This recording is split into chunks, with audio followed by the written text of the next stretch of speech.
Yes, welcome to Bikes of Rye, and thank you for clicking on my video. Now before we jump into this motorcycle review, as a rapidly growing motorcycle content creator, Bikes of Rye is dedicated to offering motorcycle related content, including motovlogs, touring, news, and bike reviews. If you simply subscribe to Bikes of Rye, you'll not only be sure not to miss out on valuable, entertaining content, but also be a part of our special growing community. So to those of you who have just kindly hit the subscribe button, welcome along for the ride. I very much appreciate you. Now on with the review. Well, look what we have here.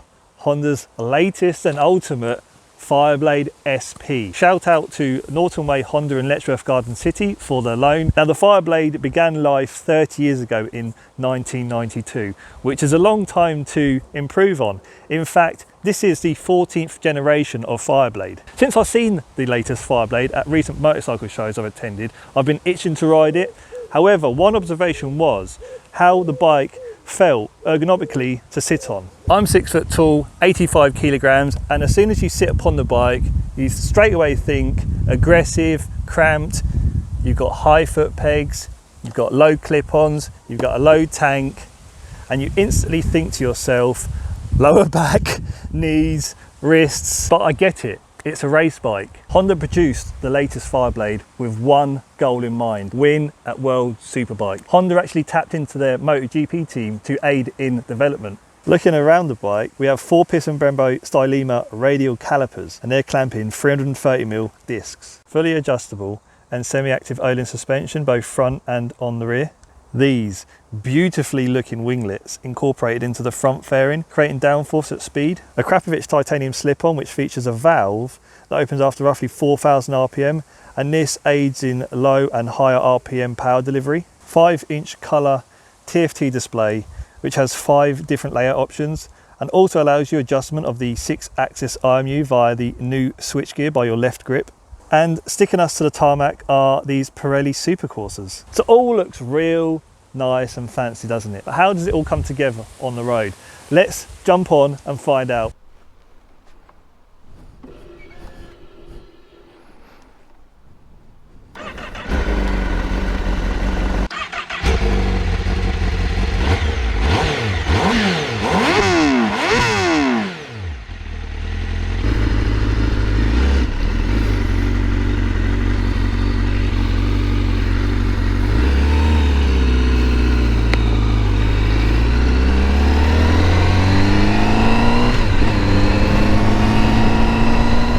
So initial impressions, okay, is whilst it feels very special to look at, the Fireblade, and also to sit on, you know this is a purposeful bike. Yeah, this means business. The engine doesn't shout, I'm a race bike. Not so far it doesn't. I'm just cruising along in 4th gear, 28 mile an hour, and it feels really, really well put together. Super refined. Very smooth. Fueling is spot on, which is rather surprising for, you know, a Euro 5 bike. They seem to suffer these days. This one seems very good, and the bike is keen to lean into the corners. I'm noticing that basically as you go to lean in, it's got this sort of urgency. It really wants to tip in. You can tell the chassis is set up to be, you know, on your elbows. Now we're just coming on to the A1M, 1st gear. Whoa.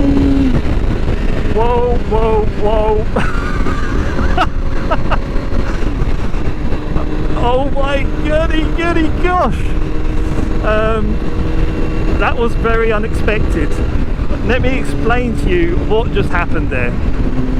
As the revs built, roughly around 5,000 to 6,000 RPM, you could really hear the exhaust come on, the airbox start to open. There was this really this roar of induction, and you felt, okay, here's the power.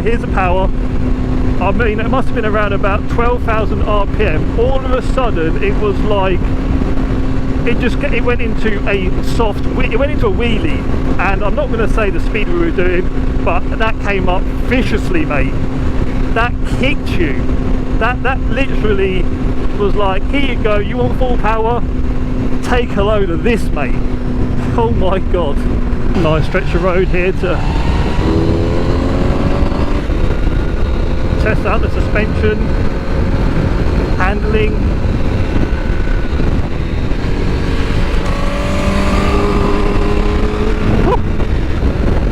Eager, mate. And the mad thing is, it's not even getting going yet, this bike. Semi-active is on automatic, I believe, and I noticed at slower speeds it was super soft. At the moment it feels a little bit too hard.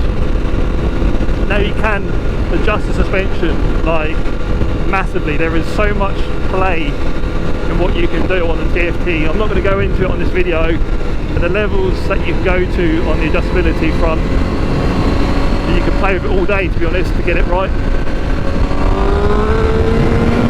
Now we're back to a bit of slow riding, and you can certainly feel how very risky the bike is. When you're travelling at speed, you're not bothered. As soon as you slow down, you start to notice it. And I do wonder on longer rides how much you could tolerate.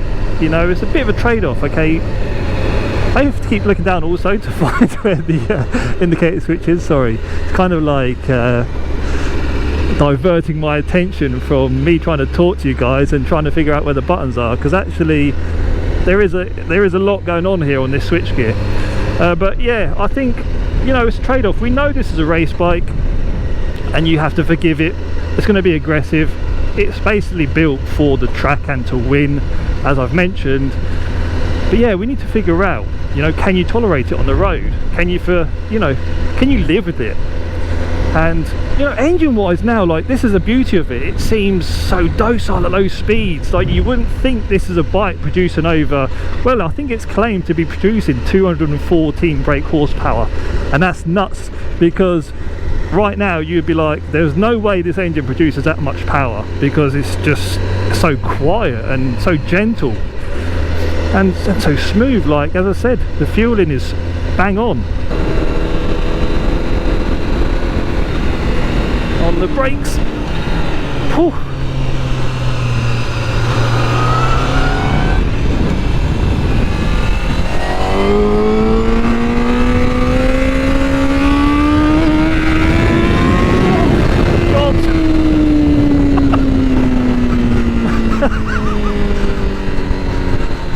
Honestly, I'll be straight with you.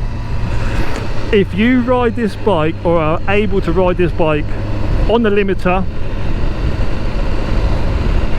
you are very talented. This is, mate, you need to hang on for dear life. When this wants to go, when it starts to take off, when it gets into that peak power range, it's ballistic. I'll try again. Look, first gear here, right? National speed limit signs.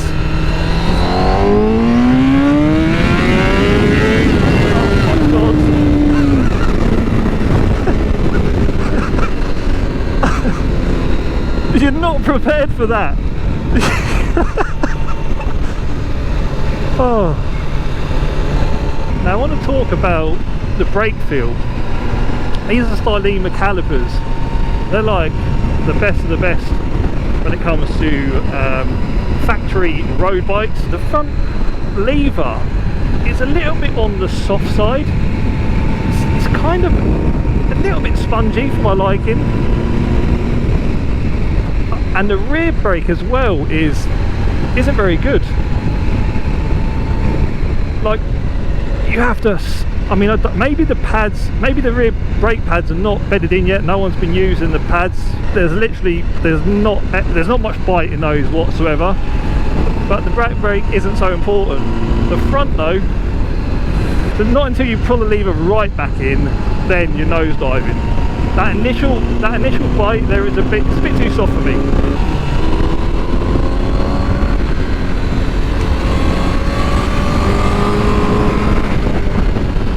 Because of the nature of the ergonomics, yeah, how you are perched on top of this what seems to be an absolute missile, kind of promotes you to move about a bit. So as I'm going through the bends, I'm moving about on the seat because you kind of naturally have to. The seat is really flat, even though you're sort of angled down towards the front of the bike, it's also flat too. And so I think that's what kind of makes you feel like in order to get off the bike you need to be on the edge of the seat, okay, because otherwise you sort of feel a bit too rigid unless you do so. Never pass through these bends that became fire down the quick shifter. Oh my god.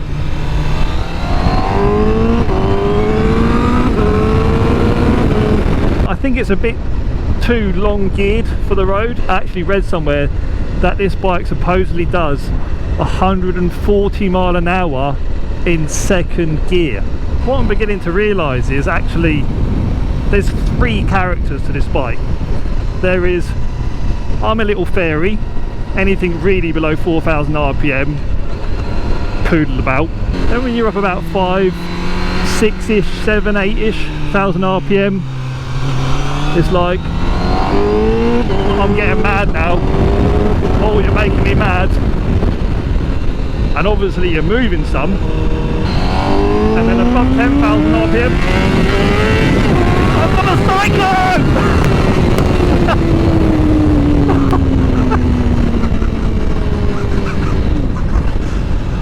Oh.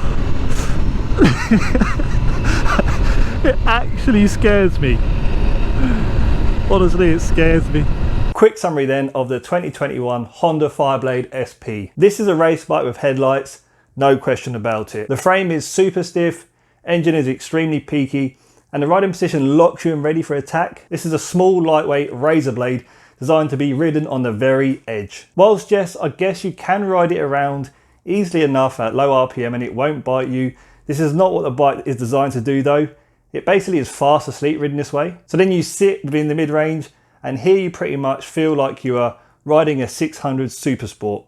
Flying between the bends with the utmost stability. It feels agile and planted, absolutely no sweat. Always conscious you are that the bike has so much more to give. And so you go ahead and unleash the full beans.